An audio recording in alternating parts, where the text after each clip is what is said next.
परिचय करवा दिया।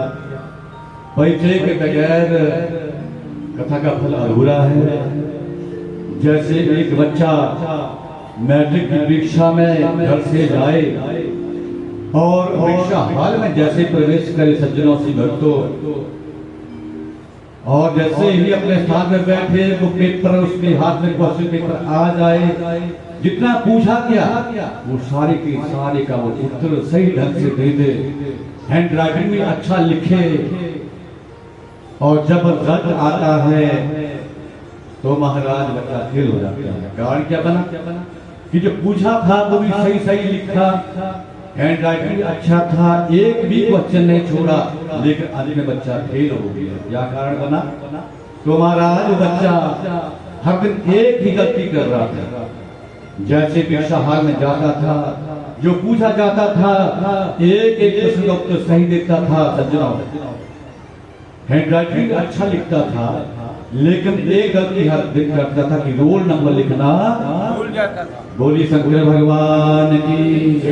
तो ये परिचय के बगैर जो है वो जान बिना ना होए प्रतीति, प्रीति बिना ना होए प्रीति। राम सिया राम सिया राम सिया राम सिया राम सिया राम सिया राम सिया राम सिया राम सिया राम सिया राम। जय राम सच्चे दरबार की जय। कोई था परिचय कि आप 11 दिन के अंदर कौन कौन सी कथाओं को सुने। रोज आना, ध्यान से बैठना, समय से आना, और आने से पहले मैं आज पहला दिन आपको बता देता हूँ कि जैसे आप गेट को प्रवेश करें, भगवान भोलेनाथ के मंदिर में जरूर जाएं, बाबा जी के मंदिर में जरूर जाएं, यहाँ जो धोना है धोना है, यहाँ पर जरूर जाएं, वो सफाई, और अपने गुरुओं का आशीर्वाद जरूर लें, और उसके बाद गौशाला में जरूर जाएं। फिर इस कथा पंडाल में बैठे, तब आपको कथा का पता चलेगा। बोलिए हर हर हर हर। तो सबसे पहले शिव पुराण की इस कथा को भगवान ने, शंकर ने अपने मन में पैदा किया। कैसे पैदा किया जी? मन के पीछे। उसके बाद भगवान शंकर ने इस कथा को ब्रह्मा को इसका रसपान करवाया। फिर भगवान शंकर ने एक भगवान के प्रिया नंदी के ईश्वर जिनका नाम हुआ नंदी को इस कथा का रसपान करवाया। नंदी ने 4 भाइयों को, शनक, सनंदन, सनातन, सनत कुमार, जो 4 भाई हैं, भगवान विष्णु का अंश अवतार है, उन्हें इस कथा का रसपान करवाया। सनत कुमारों ने महाराज आगे वेद व्यास को इस कथा का रसपान करवाया। वेद व्यास ने अपना किया शिष्य सूत जी महाराज को इस कथा का रसपान करवाया, और धीरे धीरे सूत जी महाराज ने 88,000 ऋषियों को नैमिषारण्य तीर्थ के अंदर, जिस कथा को मैं कल कहूंगा, या आज पूरी होगी तो आज बता दूंगा कि नैमिषारण्य तीर्थ वो 88,000 ऋषि, इस पावन धरती कैसे वो तीर्थ बना, तो ये सूत जी कौन है, समय आज नहीं तो आज कहूंगा, तो कल आ जाएगी कथा। बोले हर हर। तो वेद व्यास जी कौन है जिन्होंने 1 नहीं 2 नहीं 4 वेद 6 शास्त्र 18 करोड़ का ज्ञान इस धरती के ऊपर हम हिंदुओं को दिया, सनातनी को दिया। आजकल की नई पीढ़ी में सज्जनों 4 वेदों का नाम भी बहुत कम लोग जानते हैं। कौन कौन से 4 वेद हमारे? बोलो। ऋग्वेद, बोली सब, ऋग्वेद, यजुर्वेद, सामवेद, अथर्ववेद। सुबह उठ करके 4 वेदों का नाम सनातनियों को, हिंदू धर्म में रहने वालों को जरूर लेना चाहिए। आज सनातन धर्म को मिटाने के लिए महाराज बहुत प्रयास किया जा रहा है। कोई 200 वर्ष से पीछे पड़ा है, कोई 500 वर्ष से पीछे पड़ा है, लेकिन ये सनातन पहले भी था। मैं बताऊंगा कि इसकी उम्र कितनी है, बीच में कथा आएगी। आज भी है और बाद में भी रहेगा। इस नाते की जड़ें जो हैं वो हरी भरी हमेशा भी रहेंगी और है।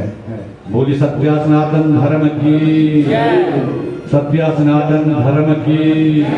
तो महाराज आज घर घर में सबसे बड़ी कमी कि रात को सोना नहीं, सुबह जल्दी उठना नहीं है, तो नाम कहाँ से लेंगे? 4 वेदों का नाम ले लो, कम से कम 4 वेदों का नाम नहीं ले सकते हैं। 18 पुराण तो बहुत दूर की बात है जो वेद व्यास ने रचे, और इन पुराणों को रचने के बाद ही इनका नाम बोलो वेद व्यास भगवान हुआ। जन्म के समय का नाम क्या था इनका? द्वैपायन। क्या नाम था जी? द्वैपायन। बोलो द्वैपायन। द्वैपायन। द्वीप के बीच में, यमुना द्वीप के बीच में जन्म हुआ था। तो जन्म के समय का नाम द्वैपायन।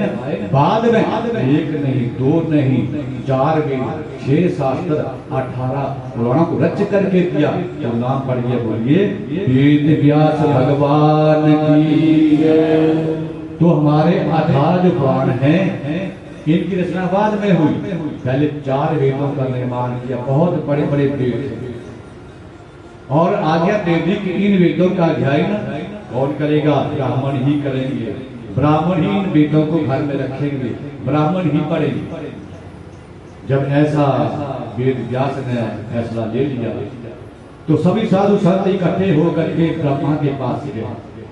ये ब्रह्मा जी, अगर वेद व्यास के दुआए हुए इन शास्त्रों का अगर ब्राह्मण ही अध्ययन करेगा, ब्राह्मण ही घर में रखेगा, तो बाकी जाति के जो लोग हैं, सनातनी है, हिंदू धर्म को मानने वाले हैं, उनका फिर कल्याण कैसे होगा? तो अब ब्रह्मा ने वेद व्यास से कहा कि आप ये जो 4 वेद आपने रच करके तैयार कर दिए, इनसे छोटे छोटे ग्रंथ और जिसको सभी इसका ज्ञान ले सके, अपना कल्याण कर सके। तो अब महाराज वेद व्यास ने ब्रह्मा का जैसे आदेश हुआ तो 4 वेदों से आगे 18 पुराण और रच दिए। तो इनका नाम सुनेंगे आप, और ध्यान से महाराज अगर कोई 2-4 नाम याद रह जाए तो सुबह उठ करके अपने इन 18 पुराणों का नाम जरूर लिया करो। तो महाराज सबसे पहला बोले ब्रह्म पुराण, सभी बोलेंगे, बोले ब्रह्म पुराण। दूसरे नंबर पद्म पुराण, तीसरे नंबर पर विष्णु पुराण।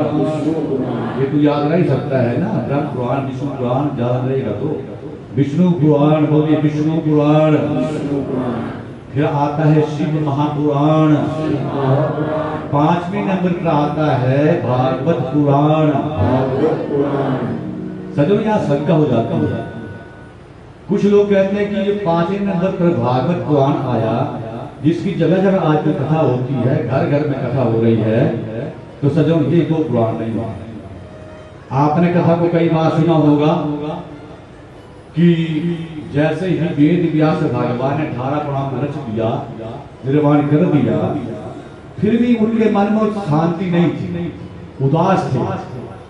तो उधर से नारायण का जाप करते हुए नारद मुनि जी आए, और नारद मुनि जैसे वेद व्यास का उदास चेहरा देखा, आपसे वार्तालाप हुआ, तो नारद मुनि ने पूछा कि हे वेद व्यास जी, आपने 17 पुराण रच दिए, लेकिन आपके मन में अभी शांति नहीं है। तो वेद व्यास ने कहा कि हे नारद मुनि, जो मुझे करना था मैंने कर दिया, लेकिन मैं दुखी हूँ, सुख शांति नहीं मिल रही है। तब नारद मुनि ने कहा कि देखिए, जो आपको करना था वो आपने अभी तक नहीं किया। आप सब जानते इस कथा को कि भक्तों को भगवान के रूप की, लीला की, धाम की है, भक्तों की चर्चा आप रसपान करवाएं। ऐसा आप एक ग्रंथ लिखें, ऐसा शास्त्र लिखें, ऐसा एक पुराण लिखें कि भक्त जो है वो भक्तों की कथाओं को सुने, तब जाकर के आपको शांति मिलेगी। तो नारद मुनि के कहने से आज वेद व्यास ने 18वां पुराण श्रीमद् भागवत पुराण जो था वो आप सब जानते रच करके तैयार किया। तो 5वें नंबर पर कौन आया? यह श्रीमद् देवी भागवत पुराण, बोले श्रीमद् देवी भागवत पुराण। फिर इसके बाद नाद पुराण, भविष्य पुराण, उसके बाद मार्कंडेय पुराण, फिर आगन्य पुराण, फिर ब्रह्मा वैवर्त भरतक पुराण, लिंग पुराण, बराह पुराण, वामन पुराण, पूर्व पुराण, मत्स्य पुराण, गरुड़ पुराण, और उसके बाद स्कंद पुराण, और फिर भागवत महापुराण, जो हम आज घर घर में जगह जगह गांव गांव में कथा होती है। यह 18 पुराण। तो इन 18 पुराण को महाराज 4 वेदों से छोटा करके भगवान वेद व्यास ने हम सबको दिया। बोली बात के बिहार लाल की हर हर हर हर। 88,000 ऋषि, जितने भी ऋषि हैं उनमें मुख्य है सौनक। तो महाराज सूत जी कथा कहने वाले हैं। तो सूत जी कहते हैं कि जन्मांतरे भवेत् पुण्यम महितस्या सुविमता तस्य प्रीतिर्वितत्र भाग्य प्रदो मुने।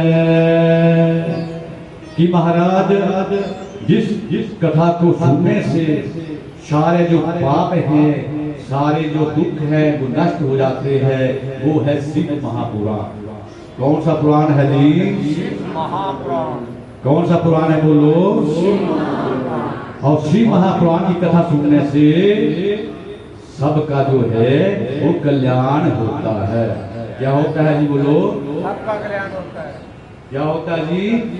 मेरी याद है, बीच बीच में बुलाता हूँ क्योंकि आपको याद रह सकते, तो बोला तो समझ में आ जाए। तो महाराज राजसूयन यत् पुण्यम अग्निष्टोम सतेन चो,